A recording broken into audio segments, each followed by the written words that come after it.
पहली किताब Jordan Peterson की है। जॉर्डन पीटरसन के बारे में एक बात बता दूं, मैंने इस पर एक एक्टिविटी भी करवाई थी, नीचे वो 100 रुपये सबके हाथ में दिया था और बताया था कि कौन किसको देगा।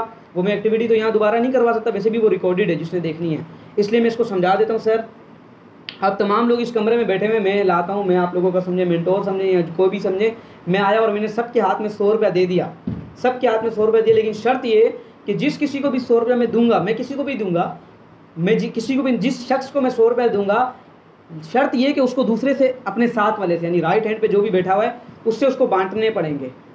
तो अगर मैं इसको 100 रुपया देता हूँ तो अगर ये इकोनॉमिक्स से, यानी कि ये पैसे वाला है, पैसे के बारे में सोचता है, पैसे के बारे में पढ़ता है, इकोनॉमिक्स से, मुल्क की इकोनॉमिक को संभालता है, तो ये क्या चाहेगा, ये कहेगा भाई आपने ये कहा था कि साथ वाले को पैसे मिलने चाहिए, इससे फ़र्क नहीं पड़ता कि कितने मिलने चाहिए, तो मैं इसको 1 रुपया देता हूँ, 99 में खुद रखता हूँ। अगर सामने वाला है वो उसकी बॉस की है तो वो कहेगा कि भाई मैं 90% खुद रखता हूँ, 10 रुपये इसको दे रहा हूँ, मैं इसको वर्कर रखता हूँ। अगर कोई ऐसा शख्स है जो पार्टनरशिप पे बिजनेस करता है तो वो क्या करेगा, वो ये कहेगा कि चलो मैं ऐसा करता हूँ कि 60 में रख लेता हूँ, 40 इसको देता हूँ, या 70 में रखता हूँ, 30 इसको देता हूँ। ऐसा ही क्लियर सर। और अगर कोई शख्स इन्वेस्टर है जो सिर्फ इन्वेस्टिंग से कमाता है तो वो कहेगा कि चलो ठीक है 55 में रख लेता हूँ, 45 इसको दे देता हूँ ये। लेकिन जॉर्डन पीटरसन कहता है कि किसी के भी दिमाग में ये वाली बात नहीं आएगी कि वो दूसरे को बाकायदा ये कहे कि यार तुमने मुझसे ज़्यादा काम किया है, तुम 55 रखो, मैं 45 रखता हूँ। क्योंकि देखो 55 भी फ्री मिल रहा है और 45 भी तो मिल तो फ्री में रहा है ना। अगर मैं 100 रुपये ला के दूंगा किसी को, किसी भी एक शख्स को दूंगा और बोलूँगा बांट सामने वाले को, तो अगर वो खुद 45 रख के 55 की दूसरे के साथ बांट देगा तो देखो 45 तो फिर भी उसको फ्री मिल रहे हैं। लेकिन एक चीज़ होगी क्या कि इस कमरे में जितने भी लोग बैठे हुए तमाम के तमाम समझ जाएंगे कि इसकी माइंडसेट क्या है लोगों के मुतालिक, सारे उससे जुड़ेंगे। अगली बार 100 रुपये अब जानबूझ के किसको दिया जाएगा, उसी शख्स को जो मानता है। सर समझ रहे हैं या नहीं समझ रहे इस बात को?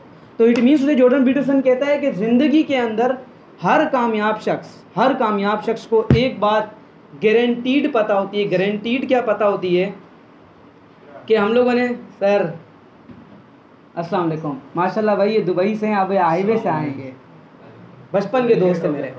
नहीं मसला नहीं सर, बैठे भी स्टार्ट किया। तो जॉर्डन पीटरसन ये बात करता है, वो कहता है कि जी जब कभी भी आपको पता है कि किस फ्री ही मिलने वाली है और जब कभी भी आप लोगों में उसको बांटने की दिल रखते हैं, दिल गुर्दा रखते हैं, माइंडसेट रखते हैं, तो फिर क्या होता है कि लोग आपकी तरफ अट्रैक्ट होते हैं और अगली बार हर कोई क्या करना चाहेगा। अगर मैं अगली बार 100 रुपया लेके आऊँगा ना तो इधर का रूम का बैठा हुआ हर लड़का उस लड़के के साथ भी बैठेगा, नंबर 1, और नंबर 2 क्या करेगा, और चाहेगा वोट भी उसी को देगा कि इसी को अगली बार मैं जाऊँगा तो मैं वोटिंग कर रहा हूँ भाई किसको 100 रुपये मिलना चाहिए, सारे बोलेंगे इसी को 100 रुपये दो।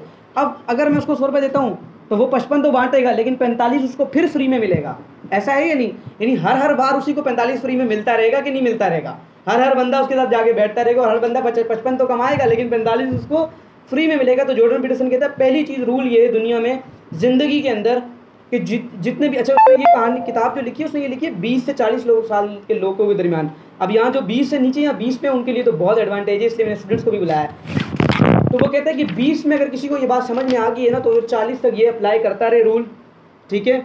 थोड़ा कम रखे अपने वाले को, थोड़ा सा ज़्यादा दे, ज़्यादा ना दे, थोड़ा ज़्यादा देता रहे। वो कहता है इसमें आपको धोखे पड़ेंगे, धक्के मिलेंगे, बहुत आपको फेलियर देखने पड़ेंगे, बहुत सारे लोगों को आपको धोखा देंगे, चीट करेंगे, लेकिन इसका सबसे बड़ा फ़ायदा ये जब आप 40 में पहुँचेंगे तो 2 चीज़ें होंगी। नंबर 1, एक आप कामयाब शख्स बन चुके होंगे, और दूसरी बात उसने कहा कि जैसे ही आप कामयाब बनेंगे तो सारे लोग आपको बचपन से देखते आ रहे हैं। मतलब मैं जब 20 में था तो मैंने ये रूल अप्लाई किया था, और आज अगर 23 का हूँ तो ये इतने सारे लोग फ्री में नहीं किसी के लिए ऐसे ही आते अपना वक्त निकाल के और दूर दूर से, और वो हाईवे से, उन्हें पता है कि मैं ये रूल अप्लाई करता रहा हूँ सारी ज़िंदगी।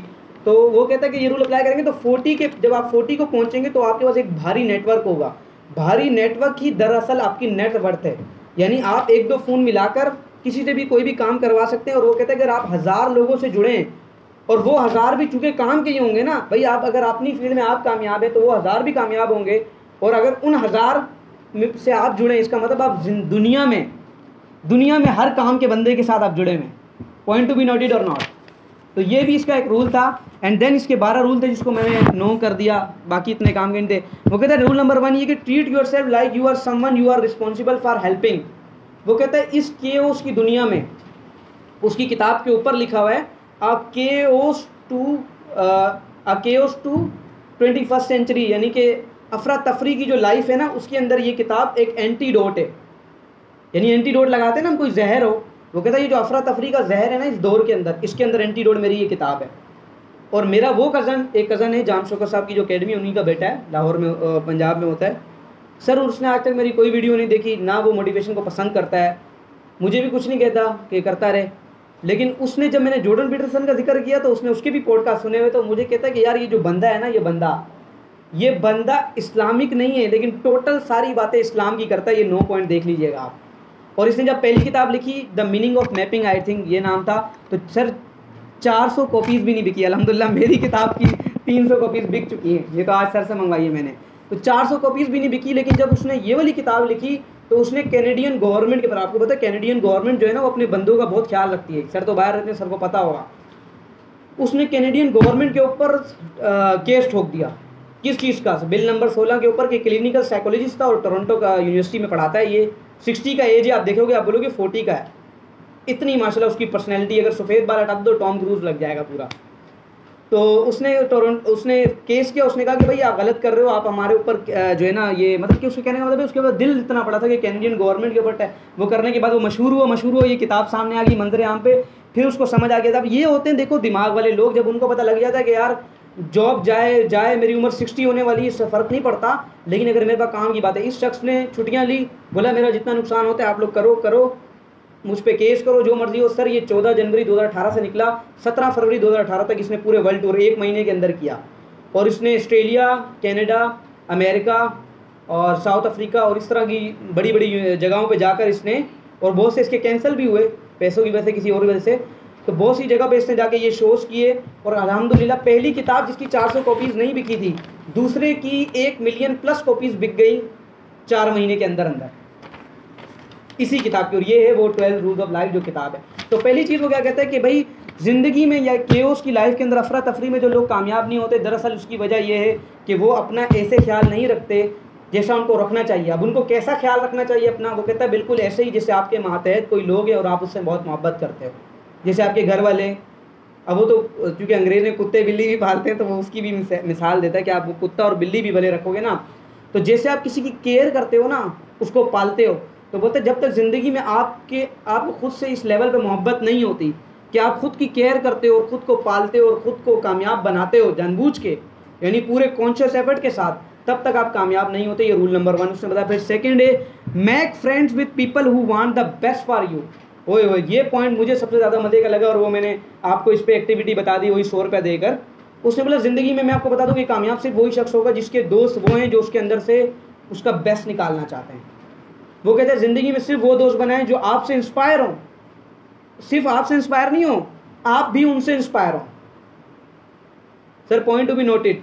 वो कह रहे हैं ऐसे लोग रखें जिनसे आप इंस्पायर हो। अब उसमें एग्जांपल वो देता है, वो कहता है आपकी 16 साल की बहन है, वो चूँकि गोरे हैं वो तो थोड़ा सा आउट ऑफ द वे जाते हैं, मैं उनको थोड़ा सा पीछे लेके आऊँगा। वो कहता है आपकी 16 साल की बहन है, तो आपके कितने दोस्त हैं जिन पर आप ट्रस्ट करके उसके बाद उसको छोड़ देंगे डेट के लिए। अब वो तो खैर उधर जा रहे हैं, मैं ये कहना चाहता हूँ कि आपकी 16 साल की बहन है, उसका एंट्री टेस्ट का पेपर है, आप शहर में नहीं हो, तो आपके कितने दोस्त हैं जिसको आप समझोगे कि वो बहन ही मेरी बहन को समझेगा और मैं उसके साथ भेजूँ।